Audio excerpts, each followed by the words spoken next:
بسم اللہ الرحمن الرحیم. ناظرین سامعین السلام علیکم ورحمۃ اللہ وبرکاتہ. ناظرین سامعین، آج کی اس ویڈیو میں حضرت موسیٰ علیہ السلام کا قصہ بیان کیا جائے گا. اس سے پہلے ویڈیو میں ایسا اول بیان ہو چکا، اس ویڈیو میں ایسا دوم بیان کیا جائے گا. آپ سے التماس ہے کہ ویڈیو کو آخر تک لازمی دیکھیے گا، اور ابھی تک اگر آپ نے ہمارے اسلامی اور معلوماتی channel wealth of knowledge corner کو سبسکرائب نہیں کیا تو لازمی سبسکرائب کر دیجیے گا، گھنٹی کے بٹن کو آل پہ کر دیجیے گا تاکہ آنے والی ویڈیوز کا نوٹیفیکیشن آپ کو بر وقت وصول ہو سکے.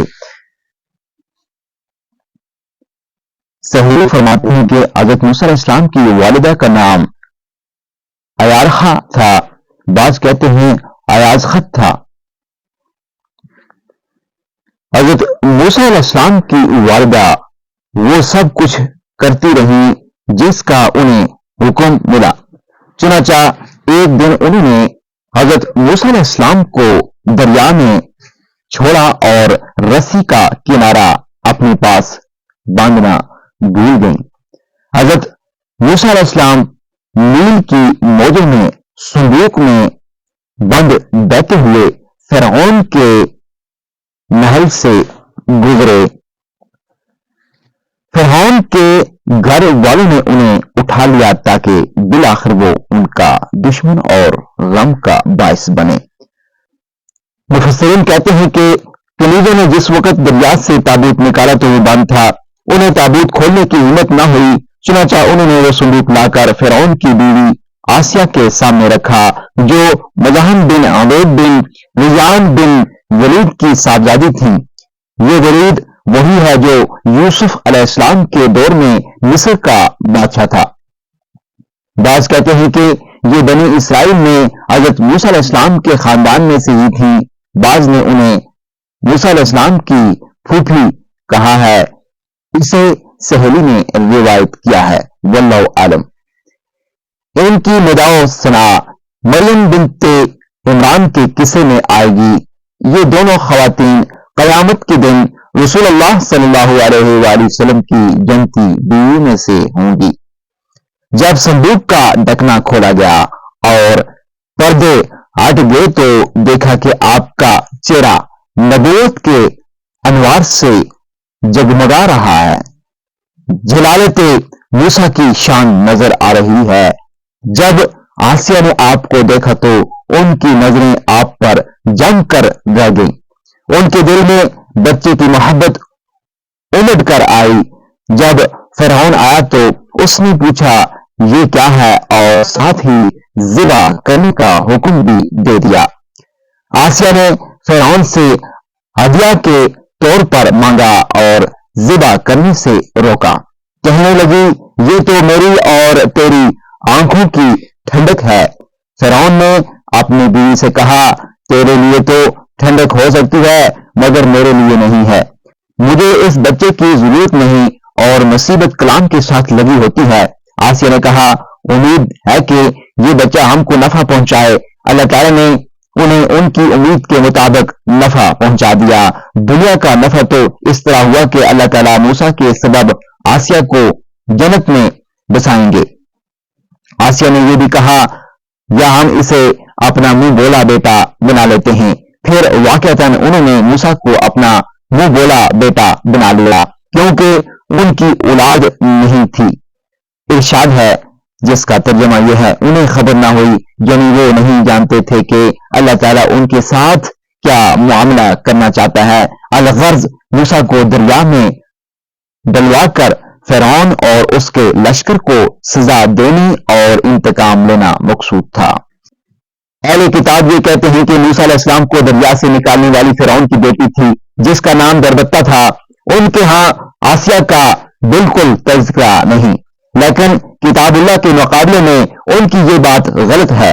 ارشاد باری تعالیٰ ہے جس کا ترجمہ یہ ہے اور صبح کو موسیٰ کی ماں کا دل بیقرار ہو گیا، قریب تھی کہ بے قراری کو ضائع کر دے. اگر ہم اس کے دل کو صبر نہ دیتے تاکہ اسے ہمارے وعدے کا یقین رہے. اور اس کی بہن سے کہا اس کے پیچھے چلی جا. پھر اسے اجنبی ہو کر دیکھتی رہی اور انہیں خبر نہ ہوئی، اور ہم نے پہلے سے ان پر دائیوں کا دودھ حرام کر دیا تھا۔ پھر بولی، میں تمہیں ایسے گھر بتاؤں جو اس کی تمہارے لیے پرورش کریں اور وہ اس کے خیر خواہ ہوں۔ پھر ہم نے اسے اس کی ماں کے پاس پہنچا دیا تاکہ اس کی آنکھیں ٹھنڈی رہیں اور غمگین نہ ہو، اور جان لے کہ اللہ تعالیٰ کا وعدہ سچا ہے، لیکن اکثر آدمی نہیں جانتے۔ مفسرین فرماتے ہیں کہ اللہ تعالیٰ کے اس فرمان اور شب کو موسیٰ کی ماں کا دل بے قرار ہو گیا سے مراد ہے کہ موسیٰ علیہ السلام کی والدہ موسیٰ کے سوا دنیا کی ہر چیز سے دل کو فارغ کر بیٹھی۔ یقیناً یہ بات قریب تھی کہ اس راز کو ظاہر کر دیتی اور لوگوں سے موسیٰ کے متعلق پوچھ لیتی، اگر ہم اس کے دل کو صبر نہ دیتے اور اس کے دل کو مضبوط نہ رکھتے تاکہ اسے ہمارے وعدے کا یقین رہے۔ پھر اپنی بڑی بیٹی سے فرمایا کہ صندوق کے پیچھے پیچھے جا اور موسیٰ کی خبر لا۔ اس نے جا کر اجنبی بن کر دیکھا۔ مجاہد کہتے ہیں کہ دور کھڑی دیکھتی رہی۔ کتابہ کہتے ہیں کہ وہ اپنے بھائی کو اس انداز سے دیکھ رہی تھی گویا اس سے کوئی سروکار نہیں، اسی وجہ سے فرمایا کہ انہیں خبر نہ ہوئی۔ قصہ یہ تھا کہ جب حضرت موسیٰ علیہ السلام فرعون کے محل میں پہنچے تو فرعون اور اس کے گھر والوں کا ارادہ یہ ہوا کہ بچے کو دودھ پلایا جائے۔ انہوں نے نہ تو کسی عورت کا پستان منہ میں ڈالا اور نہ کسی کے ہاتھ سے کوئی چیز کھائی۔ لوگ آپ کے معاملے میں حیران رہ گئے۔ انہوں نے ہر ممکن کوشش کر ڈالی کہ وہ آپ کو کوئی غذا دیں، لیکن وہ ایسا نہ کر سکے۔ اسی بارے میں اللہ تعالیٰ کا ارشاد ہے، اور ہم نے پہلے سے اس پر دائیوں کا دودھ حرام کر دیا تھا۔ اب انہوں نے یہ تدبیر کی کہ حضرت موسیٰ علیہ السلام کو دائیوں اور دوسری عورتوں کے ساتھ بازار بھیجا تاکہ وہاں کوئی ایسی عورت تلاش کریں جس کا دودھ موسیٰ علیہ السلام پینے لگیں۔ وہ وہیں بازار میں کھڑی ہوئی تھی اور لوگ ان کے ارد گرد جمع تھے کہ اچانک بہن نے آپ کو دیکھ لیا، لیکن یہ ظاہر نہ کیا کہ وہ اس بچے کو پہچانتی ہے، بلکہ کہنے لگی، میں تمہیں ایسے گھر والے بتاؤں جو اس کی تمہارے لیے پرورش کریں اور وہ اس کے خیر خواہ ہوں۔ حضرت ابن عباس رضی اللہ تعالیٰ عنہ فرماتے ہیں کہ جب اس نے یہ بات کہی تو لوگوں نے پوچھا، تجھے یہ بات کیسے پتا کہ وہ اس کی خیر خواہی کریں گے اور اس کے ساتھ شفقت کا معاملہ کریں گے؟ بہن نے کہا، کیونکہ وہ بادشاہ کی خوشی چاہتے ہیں اور وہاں سے انہیں فائدہ ملنے کی امید ہے۔ تب لوگوں نے بچی کا پیچھا چھوڑا اور اس کے ساتھ ساتھ اس کے گھر کی طرف چل پڑے۔ جب آپ کی ماں نے اپنے بیٹے کو ہاتھ میں لیا اور دودھ پلانا چاہا تو آپ فوراً دودھ پینے لگ گئے۔ لوگوں کا خوشی کے مارے کوئی حال نہ رہا۔ ایک آدمی حضرت آسیہ کو اسی بات کی خوشخبری سنانے کے لیے دوڑا۔ آسیہ نے ان کی والدہ کو اپنے گھر بلا لیا اور یہ پیشکش کی کہ تم ہمارے پاس ہی رہو، میں تم سے بہت اچھا سلوک کروں گی۔ والدہ نے وہاں رہنے سے انکار کر دیا اور کہنے لگی، میرا خاوند بھی ہے اور بچے بھی، لہذا میں یہاں آپ کے پاس نہیں ٹھہر سکتی۔ ہاں، آپ اس بچے کو میرے ساتھ بھیج دیں۔ آسیہ نے موسیٰ علیہ السلام کو ان کی والدہ کے سپرد کر دیا۔ وہ انہیں لے کر اپنے گھر چلی گئی۔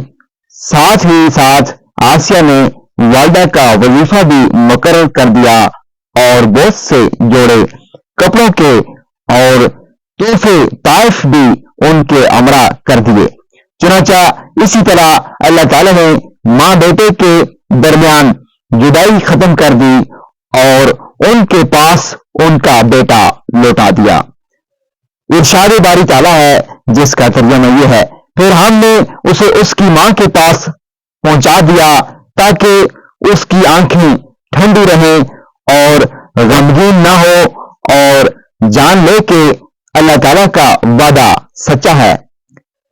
یعنی جیسا کہ ہم نے ان کی والدہ سے وعدہ کیا تھا کہ انہیں تیرے پاس لوٹا دیں گے اور انہیں اپنا رسول بنا لیں گے، تو اب ایک وعدہ تو پورا ہو چکا کہ انہیں والدہ کے پاس لوٹا دیا، اور یہی لوٹانا اس بات کی دلیل ہے کہ دوسری بشارت بھی ضرور پوری ہوگی، اور وہ یہ کہ آپ بڑے ہو کر اللہ تعالیٰ کے رسول بنیں گے، لیکن ان میں سے اکثر نہیں جانتے۔ ناظرین و سامعین، آج کی ویڈیو میں اتنا ہی۔ مزید اسلامی اور معلوماتی ویڈیوز دیکھنے کے لیے ابھی تک اگر آپ نے ہمارے اسلامی اور معلوماتی چینل ویلتھ آف نالج کانوں کو سبسکرائب نہیں کیا تو لازمی سبسکرائب کر دیجیے گا، گھنٹی کے بٹن کو آل پہ کر دیجیے گا تاکہ آنے والی ویڈیوز کا نوٹیفیکیشن آپ کو بر وقت وصول ہو سکے۔ اگلی ویڈیو تک مزید دیجیے اجازت، اللہ حافظ۔